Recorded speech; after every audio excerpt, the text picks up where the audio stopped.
Davey will make it appear.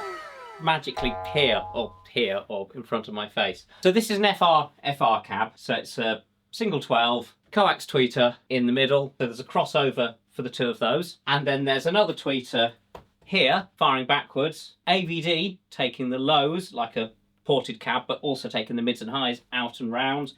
And the rear tweeter and the AVD are crossed at a different frequency because the AVD output rolls off at a different point in the treble. So this tweeter at the back goes about 2 octaves lower than the front tweeter. So the idea is we've got a quasi omnidirectional cab, so slightly narrower output in the front and very wide output in the back, and then you end up with this very cohesive room sound because we're usually in a room. But what happens if you want to go louder? And I was thinking, well, if you want more loudness, do you want another cab with a tweeter? You probably need more in the mids and down, just because you're pushing. You know that thing when you turn guitar rigs up. It's the air thing, isn't it? And you've got that feeling, and it's not like being a bass, but it's not as far removed as you might think. Guitars do go quite low, and particularly if the reason you want more is because you're chugging, because you're down tuning. So we thought we'd try a driver that's very clean, handles a lot of power, doesn't have a big breakup peak colouring the sound. So this is a BN12-300S. And the other thing about it, I mean, the reality, even with an active module in,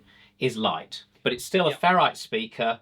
It's got an extra tweeter in there, another tweeter. They're on the heavier side of the session drivers anyway, aren't they? Yeah, this is absolutely comical because it's a reformer with a Neo 12 in it. So you've got this 300 watt 12 down there, which is technically a bass guitar driver, but I'd say it's generally better for heavy guitar sounds than it is for bass, certainly compared to the bass drivers we use in our bass cabs. Filling in the gaps, essentially. So what I do, I've got a switch here so I can turn them on and off, so I can have this cab and then I can bring in the one below. We got the Boss IR2 today going through these. Obviously this is for digital cab stuff and it's active, so we can come straight in out of this. I've just got it on the Fender Twin setting. And a machinist? Yeah, at the moment that's just on the clean parallel, but I am going to be using it for the fuzz and the distortion as well, and then a pitchfork to get silly.